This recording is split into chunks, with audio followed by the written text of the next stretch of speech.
Elia, na na na na na, Elia. Gloire au Seigneur. Seigneur, nous accueillons ta parole. Saint-Esprit, nous accueillons ta parole. Nous t'accueillons ce matin. Nous t'accueillons ce matin, Adonai, pour ce que tu fais, ce que tu vas faire. Par la suite, mais aussi pour ce que tu as déjà commencé de faire. Merci pour ce que tu as déjà commencé de faire. Ah, on voit que tu es maintenant habitué à arriver tôt et puis à te connecter. Comment ça va? Ça va. Ça va? Ah, gloire à Dieu pour Fatoumata qui a expérimenté la puissance de Dieu par la voie de la délivrance. Nous avons prié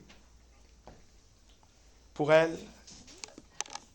Dieu est bon, Dieu est bon, Dieu est bon par rapport à ce qu'il fait, par rapport à ce qu'il va faire, par rapport à ce qu'il est. Et ce que j'aime avec le Saint-Esprit, c'est que Dieu anticipe. Je lui avais dit à Fatoumata le dimanche dernier que j'avais vu que je priais pour elle dans ce sens-là. Et comme je l'ai dit, pratique et activation, le mercredi, quand vous voyez quelque chose, que Dieu vous montre quelque chose, allez-y. Ok? Avant de trop réfléchir, avant de faire des conclusions, c'est important d'avoir une conclusion déjà d'abord au travers de ce que Dieu a déjà dit. Comment ça va par rapport à ce que tu m'as raconté pour toi? Ce que tu devais me dire vendredi, Janelle? Un peu? D'accord. C'est pas totalement à 100%. D'accord, on va prier. Je vais prier tout à l'heure.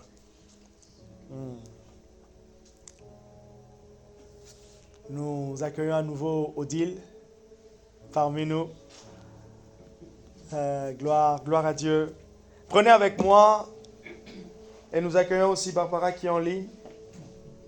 Nous la soutenons spirituellement. Nous les soutenons spirituellement. Parce que Barbara n'est pas seule. Je l'ai laissée avec une autre personne à la maison. Que le Saint-Esprit puisse fortifier. Elle avait juste des douleurs au dos. Hier, on a commencé à faire un peu des déballages, ranger. Moi aussi, j'avais un peu quelques douleurs. Nous sommes en train d'aménager la chambre du petit. Et donc, nous sommes allés dans son cabinet mettre 2 ou 3 éléments et tout ça. Et vu qu'il va faire chaud la semaine prochaine et que ma femme, avec la chaleur, ils sont ennemis comme Dieu a dit. Je créerai inimitié entre toi et la semence de la femme. Et inimitié, il y a une inimitié entre elle et la chaleur. Vraiment, c'est... Et c'est cette inimitié-là, bref, vous voulez le mot, que nous devons avoir avec l'ennemi. On ne joue pas, il n'a pas besoin d'avoir une place. L'ennemi n'a pas besoin qu'on lui accorde. Il n'a pas besoin, non, nous ne devons même pas, il n'a pas droit, voilà, qu'on lui accorde une place quelconque dans notre vie, au milieu de nous. Dès qu'on comprend ça, on prend position. Dès qu'on comprend ça, lui, il a peur. Il a peur. Ah, gloire au Saint-Esprit. Ce matin, je vais nous encourager, nous enseigner, nous fortifier, nous transmettre quelques pensées de la part de Dieu. Mais avant ça, il me semble que le Saint-Esprit est en train de m'encourager pour Odile. J'ai juste une question. D'abord pour Odile. Ah, elle se dit, ah, lui, il est toujours comme ça. Chaque fois que je viens pour la première fois, il commence d'abord avant de prêcher avec moi. Est-ce que tes parents, ta maman est vivante? Elle est vivante? D'accord. Ok. Je vais à la fin te parler personnellement d'abord pour toi, à la fin. Ok? À la fin, je vais te poser quelques questions parce que durant le temps de prière, j'étais en train de voir quelque chose et je pense que Dieu veut te donner une perspective. Une perspective. Concernant Nantes, tu as trouvé un appartement? Pas encore? Ok. Ok. On va prier pour ça aussi. On va prier pour ça et je te donnerai une indication par rapport à ça. Ok? Par rapport à ce que tu vas chercher comme appartement, comme lieu d'habitation. Oh, Samando Surya.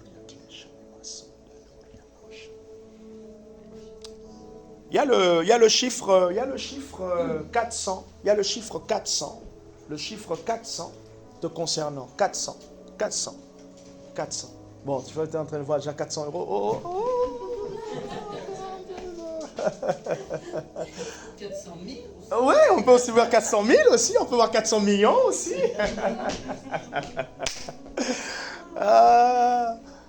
Gloire à Jésus. Garde-le.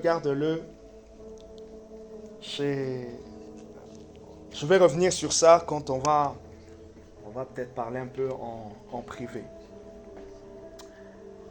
Comme je disais, je vais commencer une nouvelle série qui s'appelle Fort et enraciné.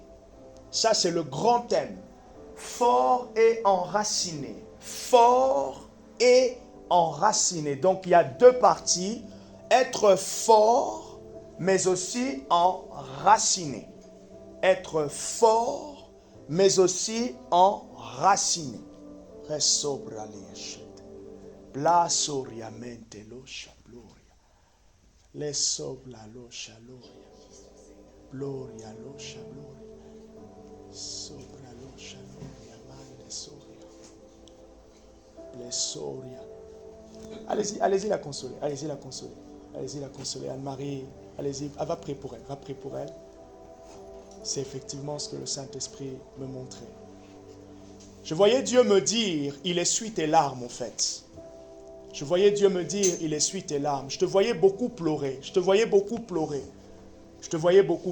pour cela que je ne voulais pas le dire en public parce que bon, voilà. Nous donnons les paroles de connaissance pour encourager tout le monde que Dieu est en train de parler, nous encourager aussi à aspirer à cela. Mais par-dessus tout, avec ce que nous donnons, il y a aussi une éthique où nous préservons aussi l'intimité de la personne par rapport à ce que nous recevons. D'accord? Par rapport à ce que nous recevons. Donc, ce n'est pas horrible, ce n'est pas non plus mettre la personne mal à l'aise quand nous donnons une parole de connaissance en public. Mais en tout cas, sache simplement que le Saint-Esprit est en train de te consoler parce que pendant qu'on était en train de chanter le chant en langue, là, je fixais mes regards sur elle et j'ai vu des larmes. Et le Seigneur me dit, il veut consoler son cœur. C'est pour cela que je lui ai posé la question concernant sa maman. Je ne sais pas s'il y a quelque chose de compliqué entre toi et ta maman en ce moment, où elle est malade, je ne sais pas s'il y a quelque chose avec ta maman, mais Dieu apaise ton cœur. Est-ce qu'on peut simplement prier maintenant quelques secondes, nos mains tournées vers Odile en disant, le Dieu de consolation puisse te consoler, le Dieu de consolation puisse te fortifier et que le chiffre 400 que j'ai vu, classe Maria, si c'est un nombre qui manque, que le Dieu de gloire qui complète, qu'il puisse compléter, que le Dieu tout-puissant qui se révèle puisse se révéler dans le nom de Jésus. Est-ce que Barbara, tu pourras, je ne sais pas si tu pourras m'aider à pouvoir regarder dans le livre sur les rêves là, le chiffre 4 et 400. Le Dieu qui accompagne, le Dieu qui éclaire, le Dieu qui fortifie, puisse te fortifier dans le nom de Jésus. 2 Corinthiens chapitre 1, il dit, au milieu de toutes nos afflictions, nous sommes encouragés pour que nous puissions être des encouragements pour d'autres. Ainsi, ce matin, Dieu t'encourage. Au nom de Jésus, nous avons prié. Mesoria leshanda gloria kleshano samanda. Au nom de Jésus, nous avons prié et nous disons Amen. Gloire au Seigneur. Est-ce que nous pouvons simplement acclamer, applaudir le Saint-Esprit pour ce qu'il fait? Je disais fort et enraciné est le nouveau thème que j'aborde à partir de maintenant. Fort et enraciné. Et mon sous-thème d'aujourd'hui, dans ce grand thème, c'est la théologie de la force spirituelle. La théologie de la force spirituelle. Et nous sommes dans Ésaïe 40, versets 29 à 31. Ésaïe 40, versets 29 à 31, nous connaissons bien ce passage. Et Ésaïe est un merveilleux serviteur de Dieu, un prophète en tout cas, par qui Dieu nous a beaucoup parlé. Certains théologiens l'appellent le prophète du Fils parce qu'il a reçu beaucoup de révélations de la part du Saint-Esprit concernant le Fils de Dieu. D'ailleurs, toutes les prophéties dans la Bible, tous les prophètes ont parlé du... Jésus est le sujet de notre prédication. Tous les prophètes ont parlé du Fils. Voilà pourquoi Apocalypse 19, verset 10 peut dire le témoignage, l'esprit de la prophétie, c'est le témoignage de Jésus. Il n'y a pas d'onction prophétique claire, il n'y a pas d'onction prophétique pure lorsque cette onction ne nous emmène pas vers Jésus, lorsque cette onction n'augmente pas notre amour pour Jésus. Il n'y a pas d'onction prophétique pure lorsque Jésus n'est pas célébré. Or, quand Jésus est célébré, le Père est célébré. Quand Jésus est célébré, le Saint-Esprit est célébré. L'esprit de la prophétie célèbre et élève celui que Dieu nous a donné. Dieu ne s'est pas exclu en nous donnant Jésus. Je le redis encore, Dieu ne s'est pas exclu. Je parle de Dieu le Père. Il ne s'est pas exclu en nous donnant Jésus. Du moins aussi, le Saint-Esprit ne s'est pas exclu en révélant Christ. Le mystère de la Trinité.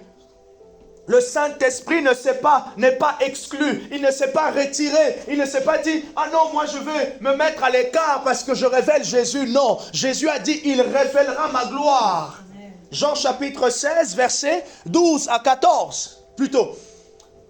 Oui, c'est ça, 12 à 14. Il révélera ma gloire. Parce qu'il prendra de tout ce qui est à moi et il vous l'annoncera. Le but de l'Esprit, c'est de révéler Christ et de le révéler d'une très bonne façon. À chaque fois qu'on expérimente la présence de l'Esprit, l'identité de Jésus, paf, est claire, devient de plus en plus forte. Alors, la théologie de la force spirituelle. J'introduis et j'ai plusieurs sous-thèmes à nous emmener, donc c'est vraiment presque un cours universitaire. Avec des exercices alors. La théologie de la force spirituelle. La théologie de la force spirituelle, c'est mon sous-thème ce matin. Ésaïe 40, versets 29 à 31 nous dit ceci. Il donne de la force à celui qui est fatigué. Il donne de la force à celui qui est fatigué. Qui donne de la force? Dieu. Yes. Il donne de la force à celui qui est fatigué. Il y a déjà dans ce passage une réalité. L'homme, vous et moi, nous serons fatigués. La fatigue est quelque chose d'envisageable. La fatigue est quelque chose de normal. De la même manière aussi, je veux dire que la force est quelque chose d'envisageable. La force, et je parle là de la force spirituelle. Je vais nous expliquer au fait que la force spirituelle dont je parle, ce n'est pas la force physique. La force spirituelle, ce n'est pas la force physique. Et je nous donnerai aussi la différence entre la puissance spirituelle et la force spirituelle. Nous avons besoin de deux. Tu as besoin des deux. Tu as besoin de la force spirituelle, mais tu as aussi besoin de la force, de la puissance spirituelle. Et l'église de Jésus-Christ que nous formons, l'église de Jésus ici dans la ville de Poitiers, a besoin de la force spirituelle, mais aussi de la puissance spirituelle. Il donne de la force à celui qui est fatigué. Et j'aime bien le verset, plutôt la phrase qui suit. Et il augmente la vigueur de celui qui est à bout de ressources. Aïe, là, là, là. Ça, c'est un passage que je vous encourage à trouver d'autres versions. Il augmente de la vigueur. J'aime bien, je crois que c'est le psaume 68, je pense, verset 10 ou 69, verset 10. Je l'ai vu quelque part dans ma Bible. Il dit, il me donne de la vigueur comme un buffle. Comme un buffle. Voilà, soit c'est le psaume 92, verset 10, ou le psaume 68, verset 28. Je vous laisse, quelqu'un peut vérifier, s'il vous plaît. Soit c'est le psaume 4... Voilà. Ah, j'aime bien ce passage. Ouh, comme un buffle, comme un taureau. Est-ce que vous êtes en train de voir comment ça s'appelle? C'est pas un festival, mais c'est un sport qui est pratiqué en Espagne. La corrida. La corrida, voilà. Ah, il met ça comme ça. C'est dangereux, hein? Ah, c'est dangereux, hein? C'est vraiment dangereux. Vous avez tout le monde qui est là. C'est dangereux. La personne peut mourir. Et si vous prenez plaisir d'aller regarder sur YouTube les accidents de corrida, bon, ne regardez pas beaucoup parce que ça va saigner. C'est dangereux, voyez? Et vous voyez que le buffle, il vient et il a une force. Et pour imager maintenant la force divine, la Bible dit, tu me donnes la force comme un buffle. Une autre version dit une vigueur. Alors Dieu est celui qui donne une vigueur. Notre vie chrétienne a besoin d'une vigueur. Est-ce que quelqu'un peut me trouver la définition du mot vigueur? Merci, Jeannette. Vigueur. Sur Google. Et il dit, il augmente la vigueur de celui qui est à bout de ressources. Tu arriveras toujours à bout de ressources. Nous arriverons toujours à bout de ressources. Mais ce qui est important, c'est de connaître que Dieu, lorsque tu seras à bout de ressources, il peut et pourra et veut augmenter. Ça veut dire qu'il y a une base, il y a une mesure et on augmente. J'aimerais nous donner quelque chose et nous encourager en ce mois d'août. J'aimerais que tu puisses voir augmentation. En ce mois d'août, s'il y a deux choses que j'aimerais que tu puisses voir dans ta vie de prière et mettre en place, même au sein de l'église, c'est multiplication et augmentation. Dans tes actions, certaines choses doivent multiplier. Dans ce que tu fais, tu augmentes aussi. Il donne de la force à celui qui est fatigué et il augmente la vigueur de celui qui est à bout de ressources. Il dit, les adolescents se fatiguent et se lassent. Et les jeunes hommes trébuchent bel et bien. Mais, on aime l'aimer. Ceux qui espèrent en l'Éternel.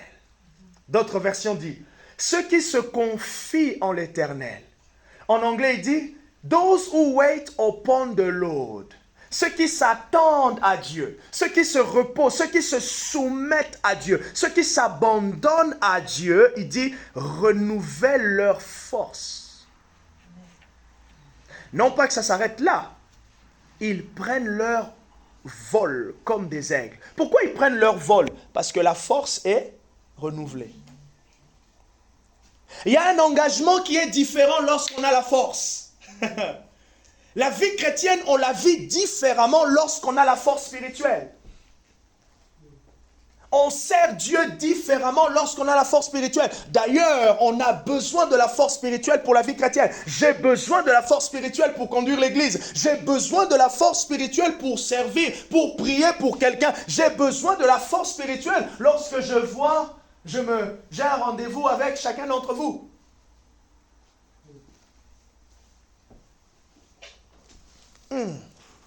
Et personne ne peut se priver de la force spirituelle. La force spirituelle, c'est tous les jours. Imaginez un peu la pompe.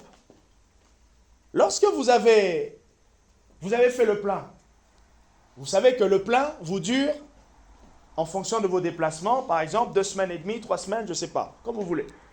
Quand vous arrivez dans la 3e semaine, vous commencez à regarder le compteur. Et en fonction du compteur, vous prévoyez votre tour à la pompe.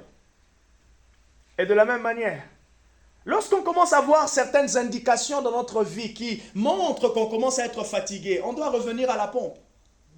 On doit revenir à la source. Et ce n'est pas du tout orgueilleux pour quelqu'un qui revient toujours à la source pour avoir de la force spirituelle. Et la source, c'est Dieu. Il dit, ils prennent leur vol comme des aigles, ils courent ils courent et ne se lassent pas. Ils marchent et ne se fatiguent pas. Je regarde certains hommes de Dieu que je suis, que je connais depuis un moment. Aujourd'hui, vous pouvez les appeler les papis. Ils sont nigérians. 82 ans, 83, 77, 75. Et ils continuent à servir Dieu. Ils prêchent des cultes de 1 heure, 2 heures. Ils prêchent 1 heure, 1h30, 2 heures. Voyagent avec leurs femmes. Il y en a même un quand il se met à parler. Dites Amen. Amen. Là, c'est les gens qui répondent. Ce matin, Dieu m'a envoyé vers vous. Tu connais celui que je parle. Il m'a envoyé vers vous. Prenez avec moi. J'essaie juste d'imiter, je ne me moque pas. Juste pour vous montrer, en fait. Et là, je suis allé au Nigeria, mais en 2000, je suis arrivé en France en 2009. En 2009, quand j'arrive en France, je vais dans l'église dans laquelle je fréquentais à La Rochelle. Le pasteur, il avait 80... Oui, il approchait les 80 quand je suis arrivé. Fatigué. Devant à peu près, oui, nous on est même des fois nombreux. Nous, ouais, à peu près de fois l'église on avait ce nombre, de fois on montait à 10, 11, de fois on était 3 ou 4. Lui, sa femme, moi et un autre monsieur. Et il se tenait. Ah non. Non. Admiratif. J'étais admiratif. Est-ce que vous m'entendez? Désolé, j'ai un petit problème de santé avec ma voix, mais je veux quand même apporter la parole de Dieu. N'est-ce pas, Dieu est amour? Ah non. Ah non. Et nous, on est jeunes, on a la force totale, on a la force, et même Dieu se dit, mais j'ai envie de prendre cette force, je lui donne au papy. Parce que je donne encore quelques années au papy, il pourra encore servir le royaume. Mais nous qui sommes vigoureux,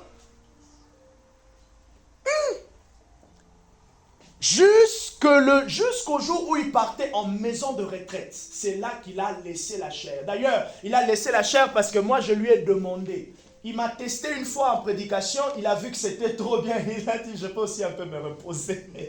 Il a commencé à me programmer 1 fois par mois, et après on est passé à 2 fois par mois, et après on est passé à 3 semaines, et après il y avait une autre personne, et jusqu'après il y a eu un autre prédicateur, et il a laissé. Et c'était quand même normal. Il avait la force. Il était fatigué physiquement. Il ne bougeait plus beaucoup. Physiquement, il était fatigué, c'est vrai. Et c'est pourquoi je vous ai dit tout à l'heure, la force spirituelle n'a rien à voir avec la force physique. Alors, c'est quoi la définition alors? La force spirituelle. La force spirituelle, c'est quoi? C'est la capacité spirituelle que Dieu donne. C'est une capacité spirituelle. Ça veut dire qui n'est pas naturelle. Quand je parle de force spirituelle, c'est pour distinguer avec la force physique, qui est naturelle. Si on parle de force physique, pour avoir la force physique, on a besoin de quoi? On a besoin de repos. On a besoin de muscler. Et en force spirituelle, on n'a pas besoin de tout ce qui est physique. Mais maintenant, vous allez voir au fait que la force spirituelle, quand elle est là, elle actionne la force physique. Reskabashata. J'ai dit que la force spirituelle, c'est la capacité spirituelle que Dieu donne. Alors, ce qui est bien, c'est que chacun d'entre nous ce matin a une capacité. J'aime bien dire, comme Paul, a une mesure de capacité. Et mon intérêt ici, c'est que ta mesure augmente. Mon intérêt est que ta mesure augmente. 1 Roi chapitre 17 nous montre que la mesure de farine que cette femme avait augmenté. Il y a une action surnaturelle qui augmente la mesure. Alors dans cette saison, je veux que Dieu augmente ta mesure spirituelle, que Dieu augmente ta capacité. Il y a une action spirituelle qui est actionnée, que tu peux aussi actionner, enclencher pour que ta mesure augmente. Et lorsque cette mesure augmente, il y a des résultats qui sont visibles.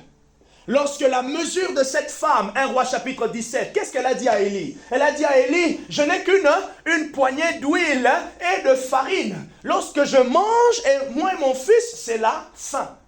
Mais lorsqu'il y a eu le surnaturel par la parole d'Élie, mais aussi par le concours de l'obéissance. Il y avait la parole d'Élie, mais il y avait l'obéissance de la femme.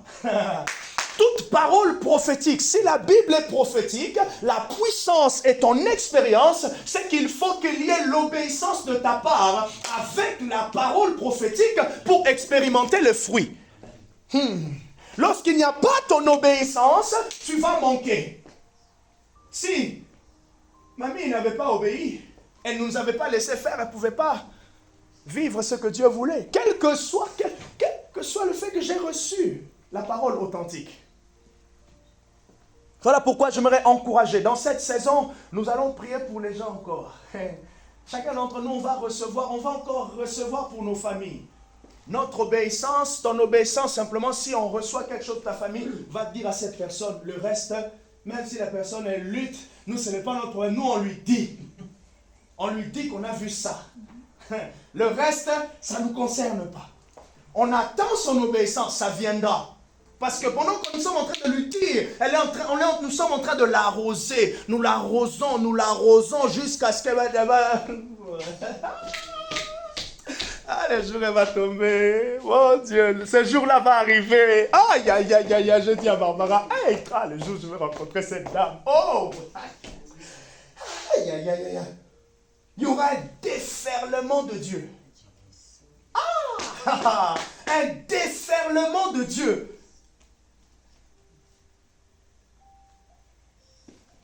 Elle a entendu la parole. Elle a obéi. Elle a expérimenté le surnaturel. Donc la force spirituelle, c'est cette capacité. C'est cette mesure. Cette mesure peut être haute, cette mesure peut être basse. Je continue.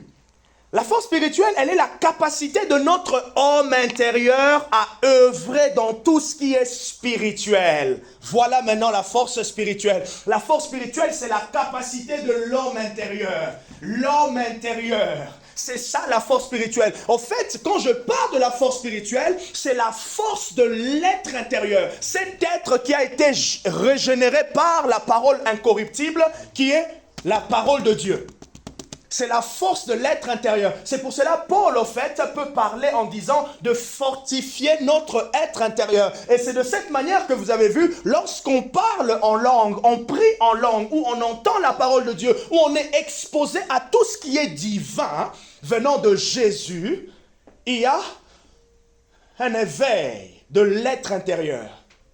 Et à chaque fois qu'il y a baisse, c'est aussi la baisse au fait de l'être intérieur. Lorsque l'être intérieur ne sent pas la vie, lorsqu'on commence à perdre la vie spirituelle, on ne perd pas la beauté. Quelqu'un peut être bien maquillé, bien coiffé, bien sapé comme un Congolais, mais il n'y a pas de vie.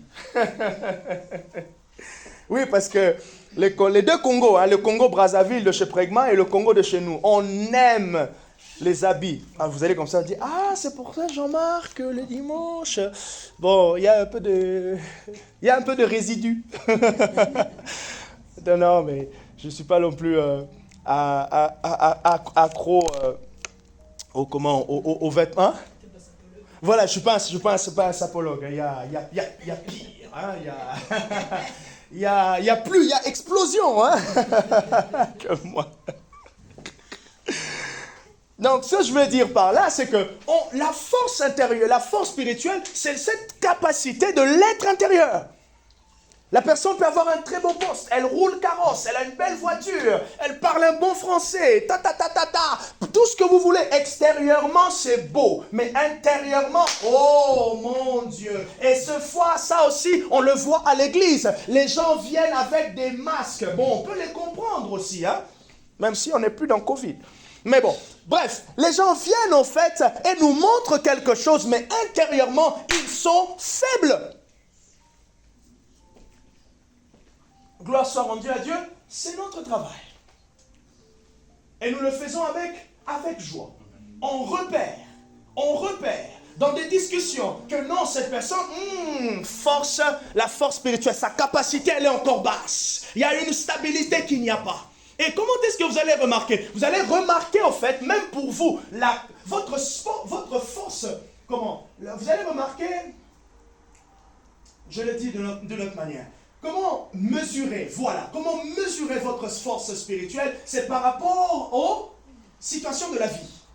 Comment vous faites face aux imprévus? Les imprévus qui sont d'ordre naturel, mais les imprévus aussi qui sont spirituels. Là où vous sentez que c'est l'ennemi qui rentre. Là où vous sentez que c'est l'ennemi qui est en train de donner un peu sa tête. Là où vous sentez qu'il y a une opposition. Si à chaque fois qu'il y a ces choses, et vous sentez que ça vous ramène très bas, jusqu'à ne plus venir un dimanche, un mercredi, jusqu'au point où vous voulez m'appeler, alors là, il y a une mesure qui est appelée à grandir. Ce matin, on se réveille. Déjà, je surveille un peu ma femme, le dos. Et là, je me réveille et je me mets dans le bureau pour prier un peu avant de me préparer. Elle me dit, le chat a fait pipi. Et je vous assure, je suis... Priez pour moi. Parce que ce chat, il commence à... Bon, bref. Et là, mais Seigneur, je voulais me concentrer. Je dis non, je ne peux pas me laisser affecter. Ça aussi, c'est ça. Quand vous avez une mesure intérieure aussi forte, vous gérez la capacité à distinguer. Ah, je me réveille. Oh, j'ai pas fait un bon rêve. Oh là là. J'ai l'impression que je vivais vraiment ce rêve. Oh là là là là là là. Ça m'a mis vraiment dans un mauvais état. Mais en même temps, je dois être allé à l'église ce matin. Ou soit je dois rentrer en prière. Vous sentez comme si il y a quelque chose, comme si on vous a puisé. Vous êtes épuisé. La force spirituelle, c'est aussi de se dire,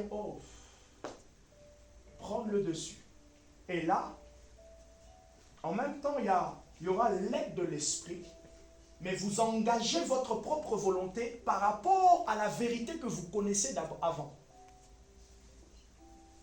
Rappelez-vous toujours que Jésus a dit, nous sommes jugés en fonction de la parole que nous avons entendue.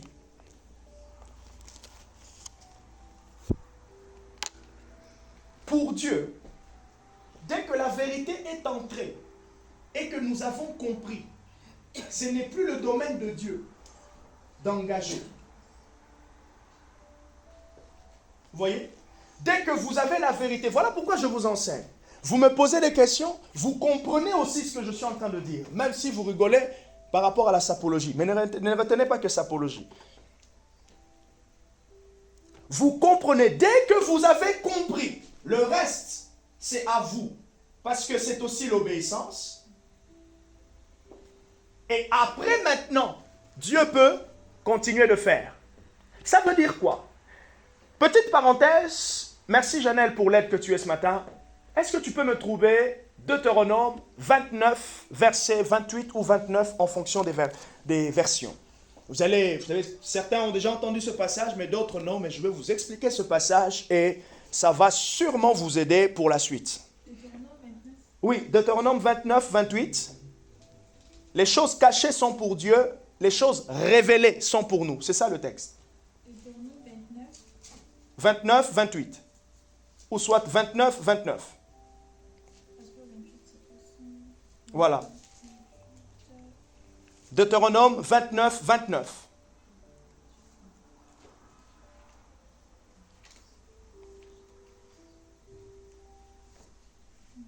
Non? 29, 29. Deutéronome 29, 29. Voilà. Les choses cachées sont pour Dieu. Ça veut dire, ce que ça veut dire, ce qui est caché, ce que l'on ne connaît pas encore, c'est pour Dieu. Mais ce qui est révélé, ça veut dire ce que l'on sait. Et qu'est-ce qui est révélé? Les Écritures écrites comme ça. Qu'est-ce qui est révélé? Tout ce que vous avez entendu, écouté et compris. Tout ce que vous avez entendu, écouté et compris, ça c'est révélé, c'est pour nous. Ce que ce texte veut nous dire, c'est que lorsque nous avons compris la révélation et que nous agissons, nous aurons le résultat. Premièrement. Deuxièmement aussi, lorsque nous avons compris la révélation, ce n'est plus pour Dieu de pouvoir agir. Ce n'est plus à Dieu. C'est pour cela que j'avais dit le mercredi, la Bible est déjà claire. Ils chasseront les démons. Seigneur, révèle-moi comment chasser les démons. Il y a deux choses dans cette phrase-là. Soit tu es en train de demander à Dieu qu'il puisse te révéler le type d'esprit, la stratégie. Ça, c'est très bien. Mais maintenant, soit tu es en train de demander à Dieu ce que Dieu a déjà fait. Et je vous assure, lorsqu'on demande à Dieu ce qu'il a déjà fait, Dieu aussi, il attend que nous puissions commencer pour qu'il puisse se révéler. C'est là que vous allez voir que la révélation, vous pouvez l'attendre longtemps. Et pourtant, cette révélation est actionnée par le premier pas. Les évangiles nous montrent que Jésus a dit à plusieurs personnes, va, ta foi t'a sauvé. Ça veut dire, si tu n'avais pas fait le pas par rapport à ce que tu avais dans ton cœur, tu n'allais pas recevoir ce que tu voulais. Et par rapport à la force spirituelle, cette force, quand on perd, on commence à avoir la baisse de la capacité, en fait, sur certaines choses, certains aléas, certains imprévus, on expérimente un peu on est vice-versa, on est versatile. On réagit avec beaucoup de faiblesse. On réagit et nos réactions montrent clairement que nous sommes en manque de capacité. Donc la force spirituelle, c'est la force de l'être intérieur. La force de l'être intérieur. Cette volonté qui nous emmène à l'action dans les choses de Dieu. Cette volonté qui surpasse les événements. Cette volonté qui garde la personne focus, concentrée. Si je prends pour un serviteur de Dieu, pour un pasteur, il arrive là, il sent que son église est en train de lutter avec un certain esprit. Mais tant qu'il voit encore de la résistance dans son église, il continue à persévérer. Ça, c'est la force spirituelle. Et il persévère avec quelques personnes et il est en train de les inculquer, de les entraîner aussi, eux aussi à avoir une force. Pour que tous ensemble, ils puissent vaincre. Ça, c'est la force spirituelle. La force intérieure, l'homme intérieur. Voilà pourquoi notre plus grand travail, c'est le travail de l'homme intérieur. C'est le travail de l'homme intérieur. L'homme intérieur, c'est lui qui reçoit la parole de Dieu. L'homme intérieur, c'est lui qui est l'habitation de Christ en esprit. L'homme intérieur, c'est lui qui est en relation avec Jésus. En réalité, l'homme intérieur, c'est quoi? C'est simplement votre esprit.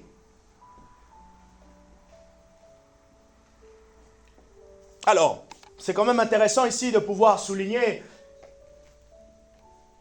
l'homme. Théologiquement parlant, il y a deux camps. Il y a ceux qui disent que l'homme est tripartite, il y a ceux qui disent que l'homme est bipartite. Le corps, âme et l'esprit. C'est la pensée la plus répandue. Bien sûr, justifiée aussi avec plusieurs passages bibliques. Mais vous allez voir maintenant que dans l'Ancien Testament, on parle plus de la partie tripartite parce que mélange, mais on rejoint l'esprit et l'âme. Où David peut dire, je dis à mon âme. Vous voyez? Il parle à son âme. Ou on peut voir dans certains, je ne sais plus si c'est un verset, mais l'Éternel fortifia l'esprit d'eux. Et on voit aussi qu'il y a le corps. Notre corps physique, lui, il est assujetti, c'est lui qui lutte avec le péché. Notre être intérieur, notre esprit, c'est lui qui a été régénéré. Donc en fait, est-ce que il y a deux Jean-Marc en moi? Non, il y a un seul Jean-Marc. Il y a une seule personne. Vous voyez? Il y a une seule personne. L'être Jean-Marc qui a reçu, qui a entendu la parole de Dieu, qui a été changé, qui a été renouvelé. Il a compris, Dieu a agi, il a fait des actions de pouvoir se convertir, se repentir. Et il continue à marcher avec Jésus. Est-ce que ça va pour ça?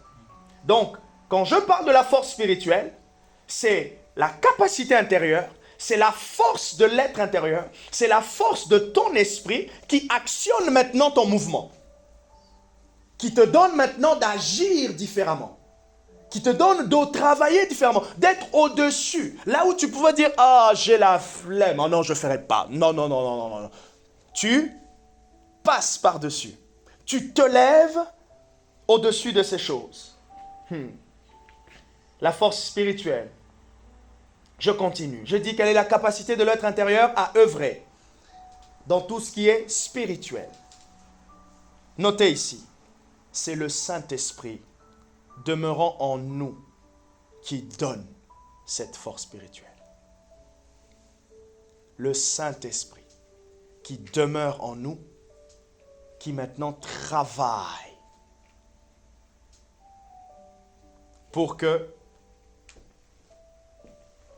nous puissions développer cette force spirituelle. Vous voyez maintenant en fait que c'est le travail de l'esprit. Vous pouvez même être noté que parmi le ministère du Saint-Esprit, c'est de fortifier. Or, quand on parle de fortifier, qu'est-ce que nous sommes en train de dire ici? Nous sommes en train de parler de l'être intérieur. L'œuvre du Saint-Esprit, c'est de te fortifier, de te rendre fort. Je vous invite à noter ces passages bibliques. On ne va peut-être pas les lire. Regardez par exemple Psaume 29, verset 11. Notez Psaume 68, verset 35. Et notez aussi Psaume 89, verset 21. Ce sont des passages bibliques qui sont clairs et qui parlent de la force spirituelle. Psaume 29, verset 11, Psaume 68, verset 35 et Psaume 89, verset 21. Je vous laisse le lire. Psaume 29, verset 11, Psaume 68, verset 35 et Psaume 89, verset 21. Ça parle de la force spirituelle. Parmi les marques stables, les marques de la stabilité d'une église, c'est aussi la force spirituelle de l'église. Ça veut dire l'âme spirituelle. Et là, on ne parle pas du pasteur, on parle de toutes les personnes qui composent cette église. On sent qu'il y a une dynamique. Cette dynamique, elle ne s'explique pas par le fait que les gens viennent physiquement. Non, elle s'explique par l'engouement. On sent la dynamique. Vous voyez la dynamique? Vous sentez qu'il y a un engouement. Les gens, ils sont là. Les gens, ils viennent. Il y a quelque chose qui se dégage de cette église. Il y a une force spirituelle. Maintenant, ce qui est visible, c'est quoi? Les gens sont présents. Quel que soit, il y a la pluie, les gens sont là. Il y a le froid, les gens sont là. Il fait chaud, les gens sont là. Il y a des programmes à n'importe quelle heure, les gens sont là. Il y a une force. Ça veut dire l'être intérieur de cette église, l'être intérieur des personnes composant cette église-là, elle est fortifiée. Et c'est de cette manière, même dans notre saison de la pluie. Lorsque la pluie de Dieu descend sur toi, il y a une force qui t'est donnée. Amen.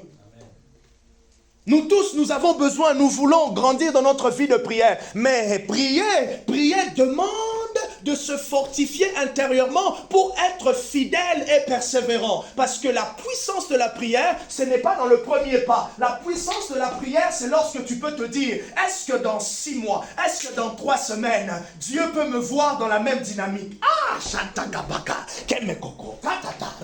Dans 6 mois, est-ce que Dieu peut me voir dans la même dynamique? Dans 3 mois, est-ce que je peux me dire en moi-même que je veux continuer comme ça? Là, tu peux dire qu'il y a une force qui est sur toi et qui travaille. Est-ce que dans 6 mois, là je vous pose même la question, est-ce qu'au mois d'octobre, comment voyez-vous l'église? Avec cette dynamique de prière, comment est-ce qu'on peut se dire oui? Dieu aime ces gens. Dieu aime des gens qui se projettent loin et qui se disent, Seigneur, je m'aimerais. Je me dis personnellement, dans mes programmes de prière, je me projette. Je sais que déjà à partir de septembre, mon programme va commencer à changer. Mon planning va changer, mais j'ai dit à Dieu, le petit, il arrive. Même si je dois, pendant que je lui berce comme ça,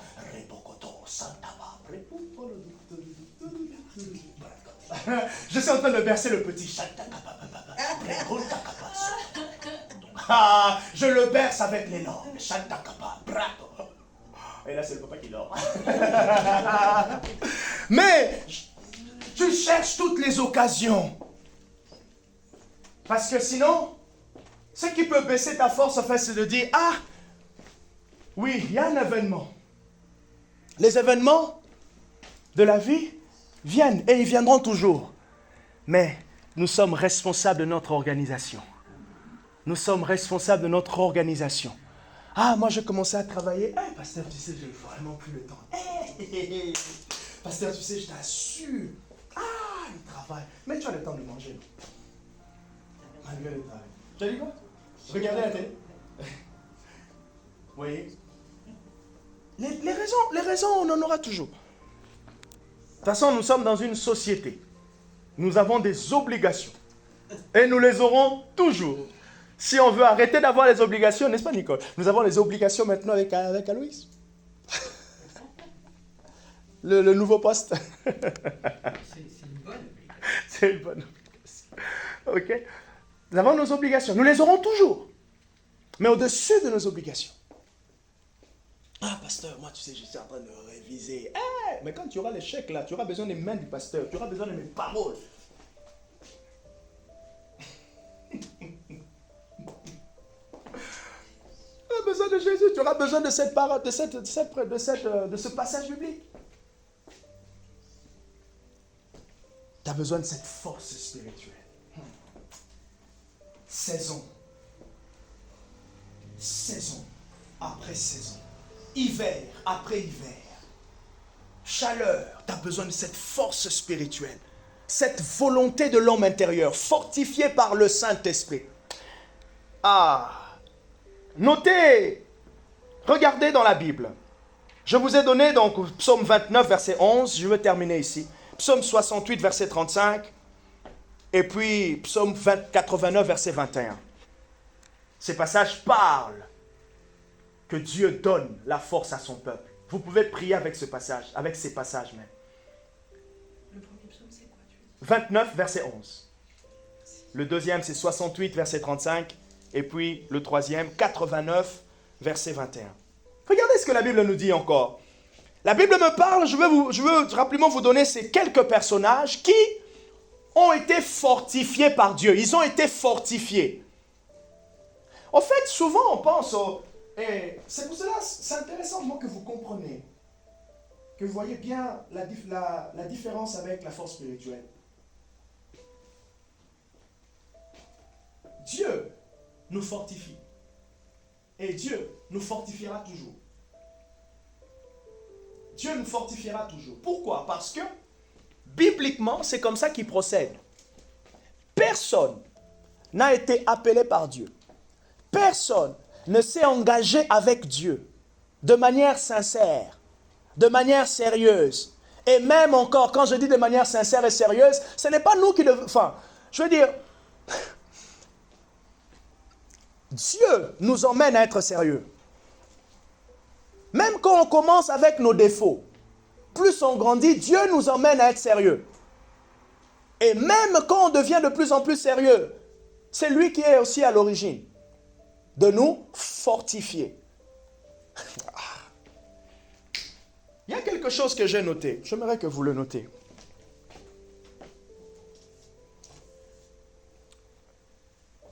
C'est un paragraphe. Regardez. La théologie de la force spirituelle repose sur le fait que l'homme est, de par sa nature, incapable. La théologie spirituelle repose sur le fait que Jean-Marc est, de par sa nature, incapable de faire quoi que ce soit pour Dieu avec sa force naturelle. La vie chrétienne ne s'avance pas, n'avance pas avec la force naturelle.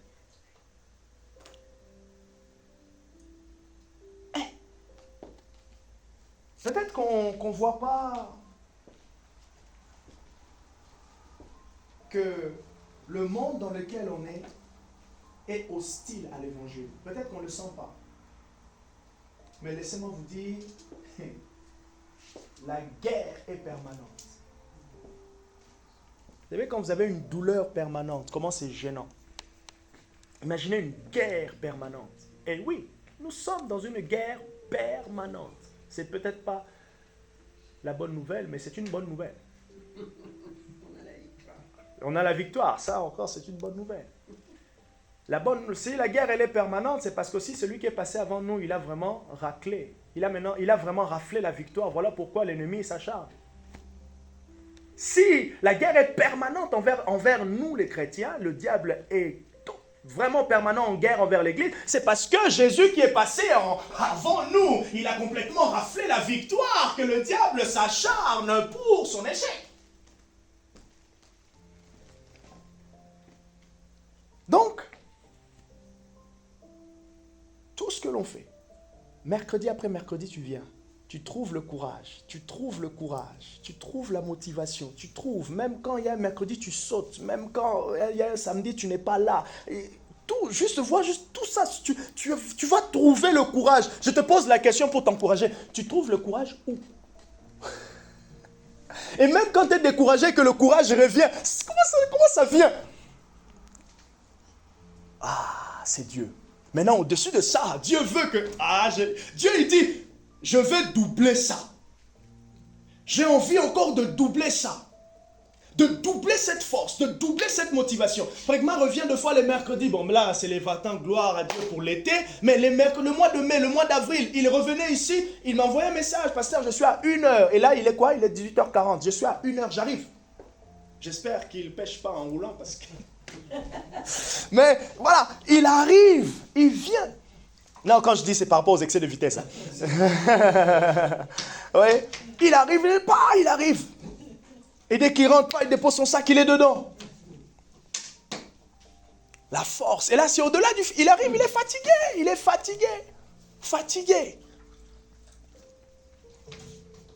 Et pendant le chemin, il se fortifie pour être frais. Quand il arrive ici, 2 fois il prêche, 2 fois... Tac, il est dedans directement. La force spirituelle, l'être intérieur, ça vient de là, de l'intérieur, par le Saint-Esprit. Engine, l'engin, celui qui enclenche. Tu pars en vacances, tu es encouragé avec Dieu. Tu es dans ton travail, tu es encouragé. Même si la semaine, le travail, ça se passe pas bien, tu t'es un peu plein. Et là, après, paf, tu envoies un message, tu discutes un peu avec Barbara, ouais, le pasteur est là, paf, tu sens comme une bouffée de chaleur. Tu montes encore. La force intérieure, la force spirituelle. Donc, la théologie de la force spirituelle repose sur le fait que nous sommes incapables d'agir par nous-mêmes. Alors, dans ce sens, nous employons le terme de force spirituelle, c'est-à-dire Dieu est une source. Dieu est la source de la force.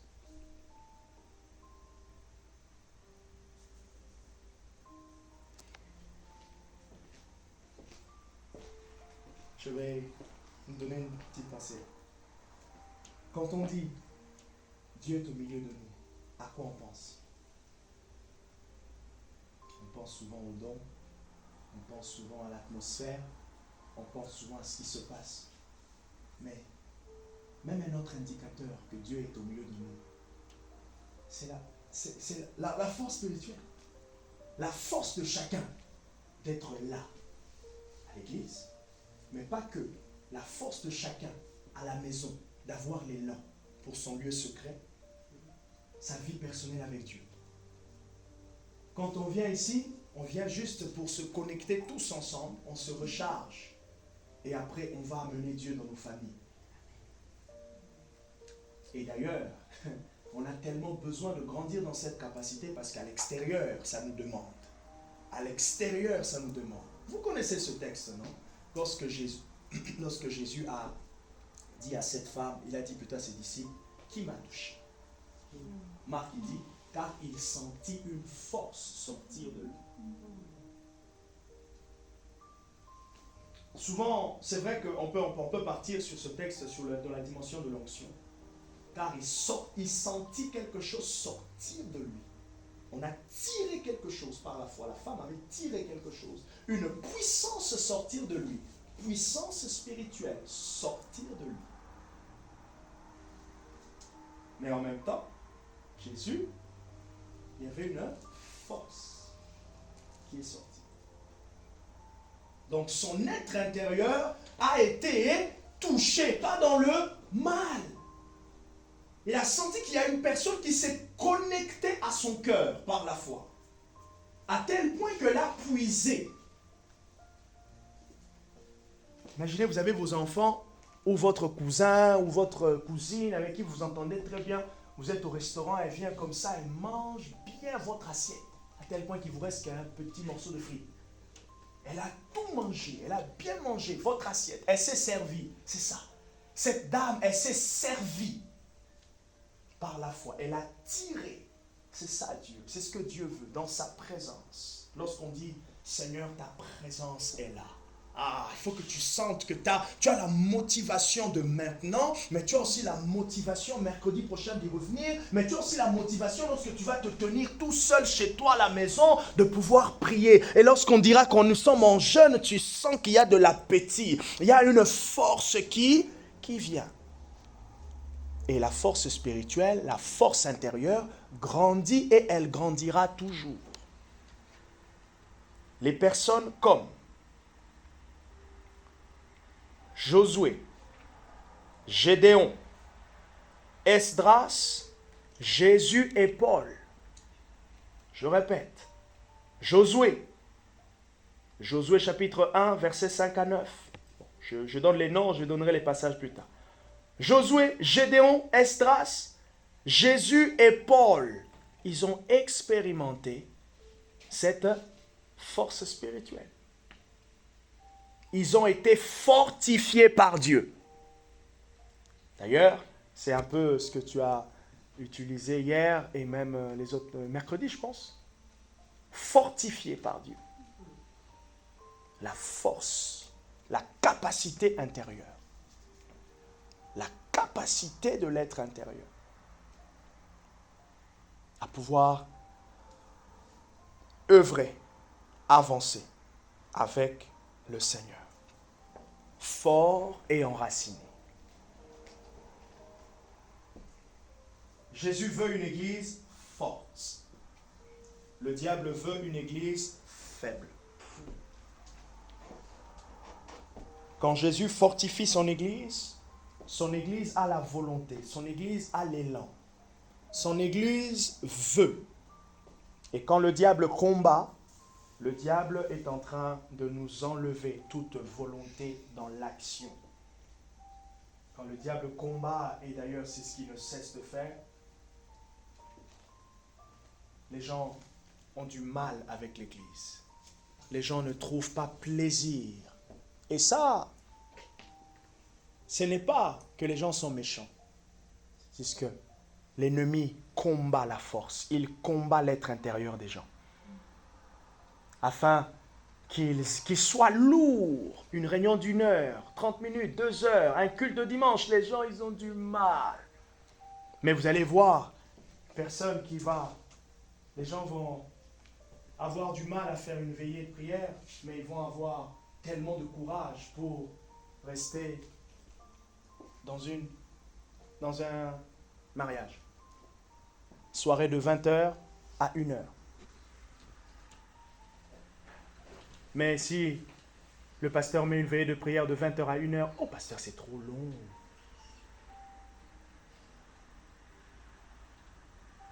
Je me suis rendu vraiment compte que le défi, il est vraiment spirituel. Il n'a rien de charnel. Il est vraiment spirituel. Et c'est vraiment important que chacun voit aussi dans certaines de ces difficultés un vrai challenge spirituel. Et comme Paul dit, car nous n'avons pas à lutter contre la chair et le sang, mais contre les principautés. Ce sont ces principautés-là. Laissez-moi vous dire, l'ennemi nous regarde. Et je sens et je vois que petit à petit, on va commencer à lui faire peur de plus en plus. On va commencer à lui faire peur.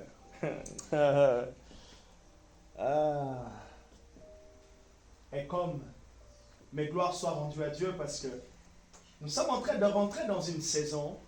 On peut se lever, on va terminer. Nous sommes en train de rentrer dans une saison où il y a une couverture spirituelle que Dieu est en train de donner.